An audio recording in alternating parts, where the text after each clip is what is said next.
Hi, my name is Kacie, and I'm going to be talking to you about the disadvantages of discrete trial instruction, which can also be known as discrete trial training. Discrete trial training is one of the most common methods used within ABA or applied behavior analysis. And although many people use this method, especially for children with autism, there are many limitations that we all should be aware of. First of all, what is ABA and DTT or DTI? ABA stands for Applied Behavioral Analysis.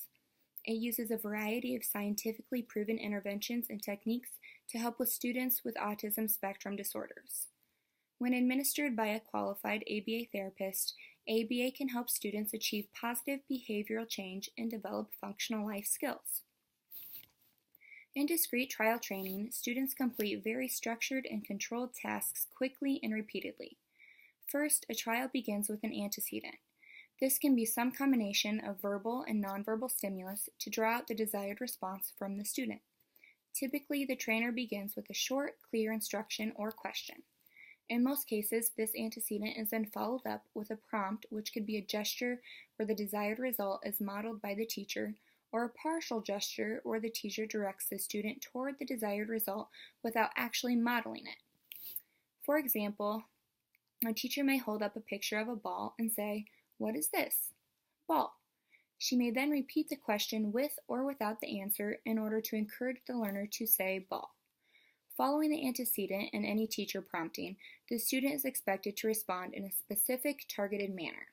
If the student is successful in completing the task, they then receive positive reinforcement, like giving him the ball.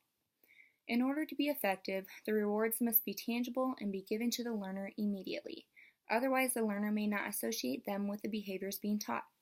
Typically, a new trial begins then immediately after. So, as you can see, many people would see this model as a very beneficial method. However, the purpose of this video is to explain to you guys the disadvantages this strategy has as well. First, there is a lack of authenticity. Students are given these unnatural tasks and reinforcements rather than allowing the learning process to be student-driven.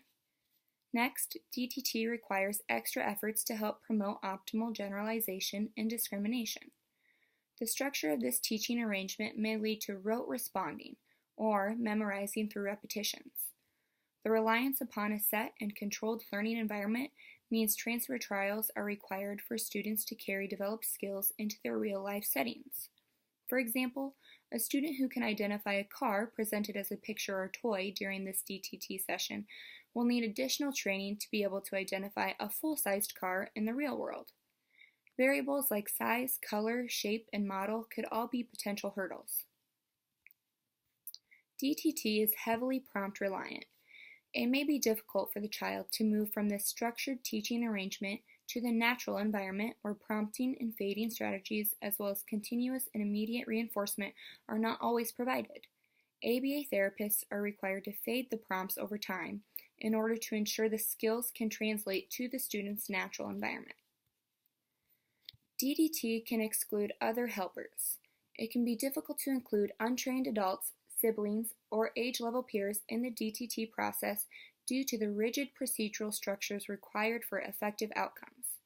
This can also include teachers because they need a more extensive training in order to interact naturally with children while also using discrete trial training. Something else that the teachers will also need to keep into consideration is when they choose to use verbal operants other than manding. For example, when a child wants a cookie and verbally says cookie, the direct reinforcement for manding would be the child getting a cookie. When the teacher chooses to work on a verbal operant other than manding, the child's motivation may be reduced and problem behavior may increase. Therefore, teachers need to be able to find potent reinforcers that will compete with the child's motivation or creative ways to work on targets that are related to the child's motivation.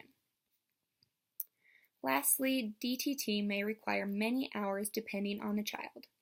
For example, early in treatment, children with autism may require multiple hours of DTT per week, although controversy does exist over how much is actually appropriate. So, like I stated at the beginning of this video, many people do consider discrete trial instruction or discrete trial training as one of the most important instructional methods for children with autism for many reasons.